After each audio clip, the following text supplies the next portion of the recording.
In a German village in the last winter of the war, an American soldier came around a corner in a narrow alley and ran, physically, straight into a German soldier coming the other way.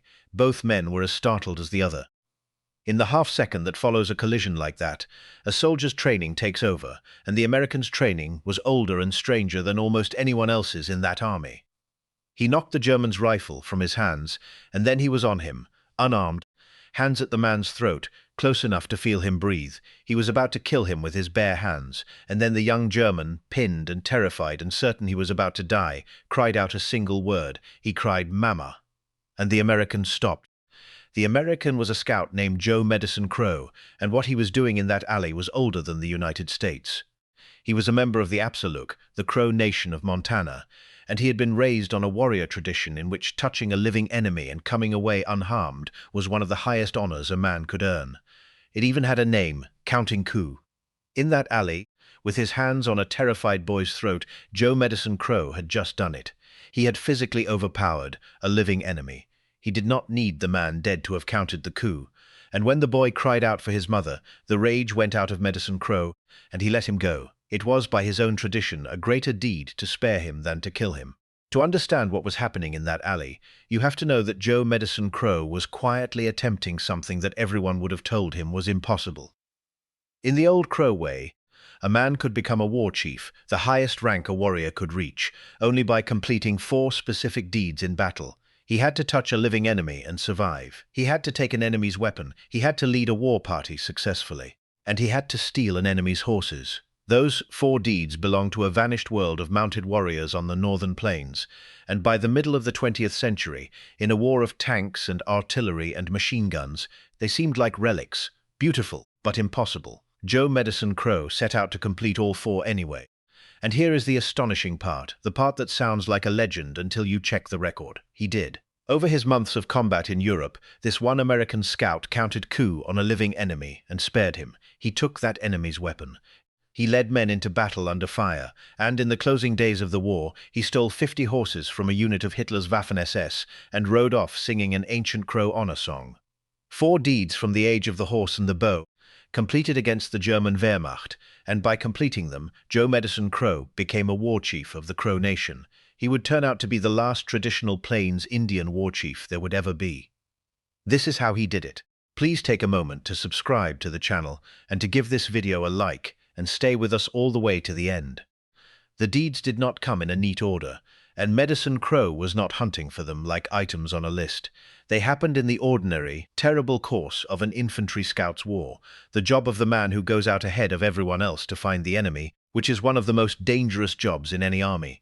But because of who he was and how he had been raised when those moments came, Joe Medicine Crow recognized them for what they also were. The ancient tests his grandfathers had described to him around the fire, arriving one by one in the rubble of German towns. The alley where he counted coup and took the young soldier's rifle gave him 2 of the 4 at once, touching a living enemy and taking an enemy's weapon. And there is a detail about that alley that matters, because it is easy to turn a story like this into something bloodthirsty, and the truth is the opposite. After Medicine Crow spared the young German, the fighting in that sector wound down fast. The German troops there, by the accounts, were nearly out of ammunition and out of will, and they surrendered soon after. They were, as one telling puts it, tired of the war, the same way the Americans were tired of the war. The enemy Joe Medicine Crow met in that alley was not a monster. He was a frightened young man who called for his mother, and who lived because the warrior who had him chose mercy. The highest of the Crow coups was never about killing. It was about proving you could get close enough to kill, and, in Medicine Crow's case, close enough to choose not to. The 3rd deed, leading a war party, came at the Siegfried Line, the belt of German fortifications guarding the border of the Reich. Medicine Crow's division had to break through it, and at one point he led a small group of men, 7 of them, on a mission to carry ammunition and explosives forward through German artillery fire to help blast a gap in the German defenses. We are not going to describe how that was done, because the how is a weapon and this is a story about a man. What matters is that he led those men out under fire, accomplished the task, and brought them through it. He had led a war party, and survived it. That was the 3rd coup. 3 down, 1 left, and the last one was the hardest to imagine in a modern war, because it involved horses. Stealing an enemy's horse is the deed that sounds most impossible in the Second World War, and for good reason. Armies had traded the horse for the tank and the truck decades earlier. What use, in 1945, was a coup designed for raiding the pony herds of a rival plains nation?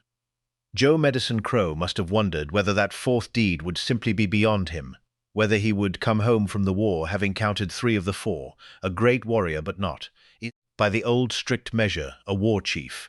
And then, in the last days of the fighting, scouting ahead of his unit near the Danube, he came over a rise and saw something that stopped him cold. A group of fine horses tethered outside a farmhouse, and the unmistakable presence of German SS troops. He went for the horses. Medicine Crow told his commander he thought he could stampede the herd and leave the SS unit without its mounts, and, remarkably, he got permission to try. So, armed with nothing but a service pistol, a young Crow scout crept up on a Waffen-SS position in the dark to do the single most ancient thing a plains warrior could do. He worked his way in among the tethered horses, moving quietly, and he cut the lines that held them. And then, in his own words, he did something his great-grandfathers would have recognized instantly.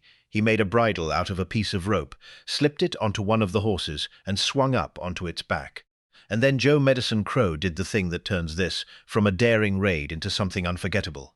As he rode out from that SS camp, driving 50 stolen horses ahead of him toward the American lines, he began to sing, out loud, into the German dark, a Crow honor song, the kind of song his grandfather had taught him, the kind Crow warriors had sung riding home from raids for centuries. A man on a stolen horse, singing a 2,000-year-old song of his people, stampeding the cavalry of the Third Reich across the German countryside. The Germans, realizing what was happening, came out of the farmhouse and opened fire. But Medicine Crow and his thundering herd were already going, and he rode through it and got away. He made it back to the American lines with the horses, and as he came in, with the Germans still visible behind him, his own unit opened up on the enemy position with mortar fire to cover him.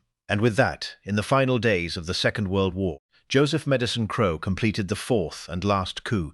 He had touched a living enemy and spared him. He had taken an enemy's weapon. He had led a war party and survived. And he had stolen an enemy's horses. All 4 deeds of a Crow war chief, the exact deeds his grandfathers had described from a vanished world, accomplished against all reason in a war of tanks and machine guns against Nazi Germany. The remarkable thing is that Joe Medicine Crow did not fully realize in the moment that he had done it.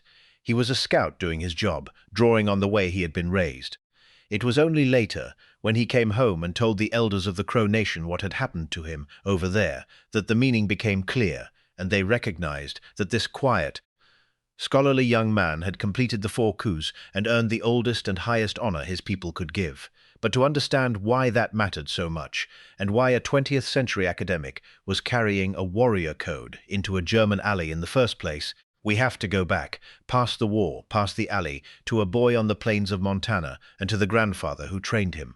Before we go back to the beginning, sit for a moment with what Joe Medicine Crow's war actually meant, because it is easy to hear stole 50 horses from the SS and treat this as a swashbuckling adventure, and it was more than that. If this is the kind of history you want told with care, subscribe. That is exactly what we try to do here.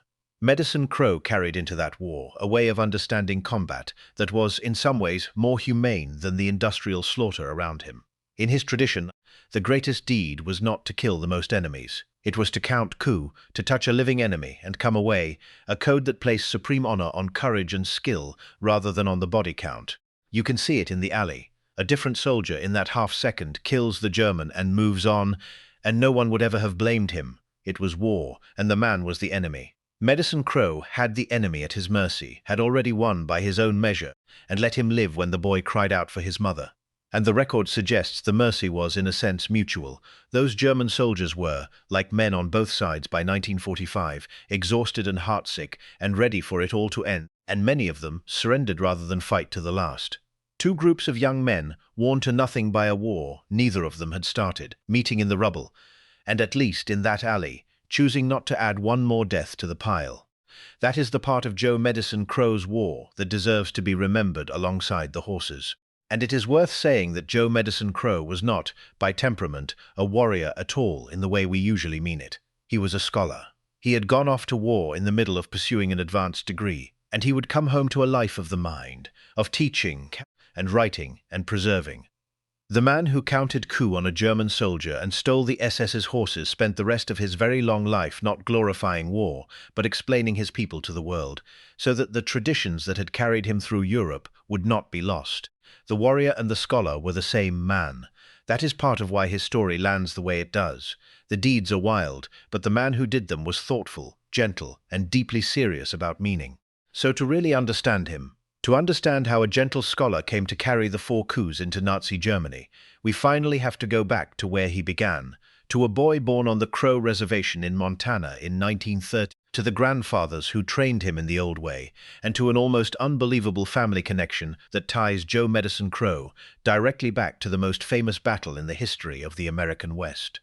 Because the last Plains Indian war chief was raised, quite literally, by men who had ridden with, and against, the figures of the Little Bighorn.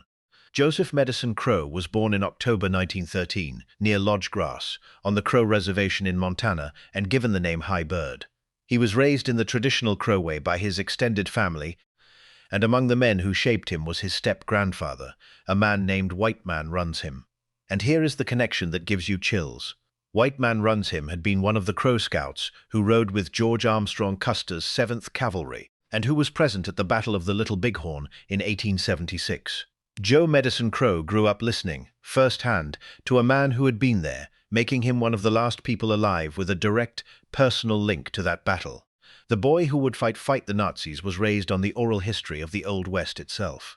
His grandfathers trained him as Crow boys had been trained for generations, running barefoot in the snow, bathing in icy rivers, riding and hardening body and mind.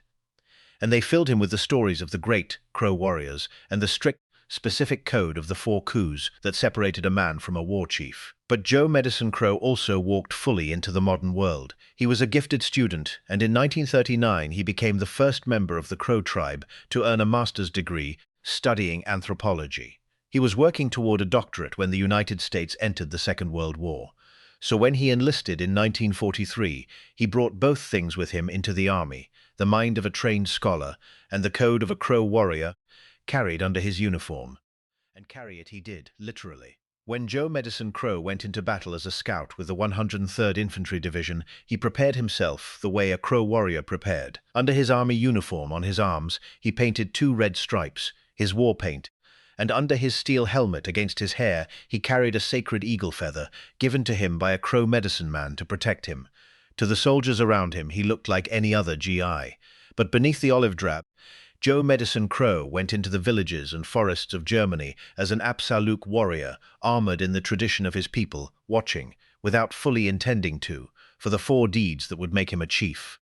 The wonder of his story is that the old world and the modern one were riding into battle inside the same young man.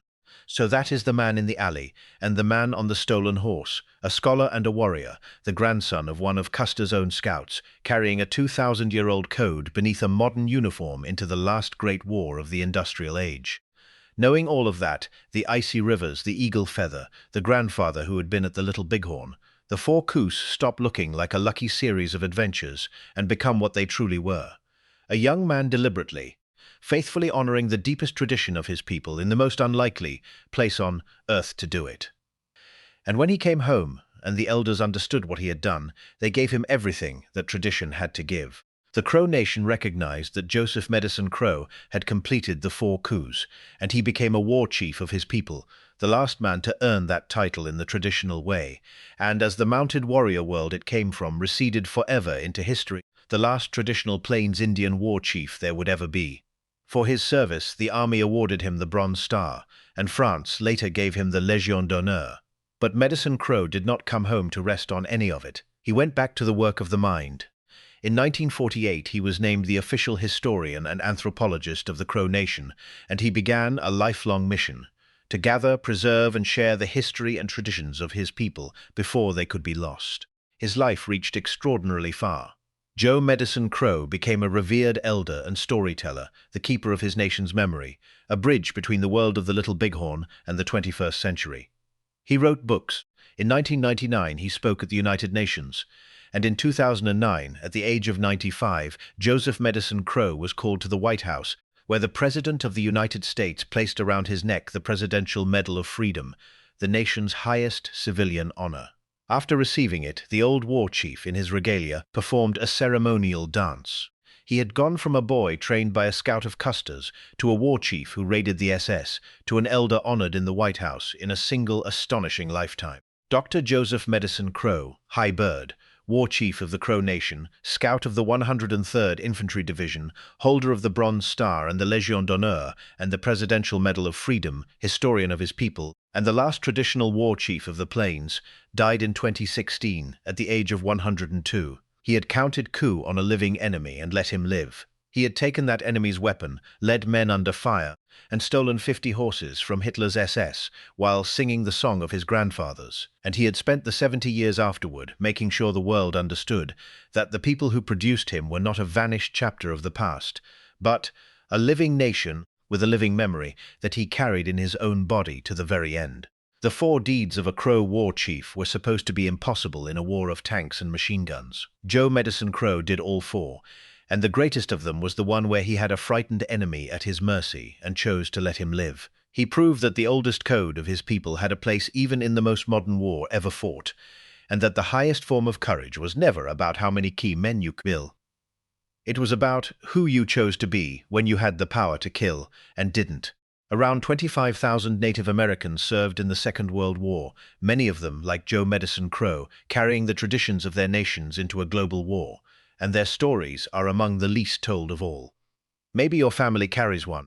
If your father, your grandfather, your great-grandfather, anyone in your family served in the 103rd Division, or was a Native American serviceman or woman of any nation, or served anywhere in the war in any role, leave their name and what they did in the comments below. Don't just leave the name. Tell us one thing about them, one thing they did or said, or one thing you remember. The people who fought this war deserve more than a footnote. They deserve to be remembered as people. Subscribe if you want the next story. There are more of them.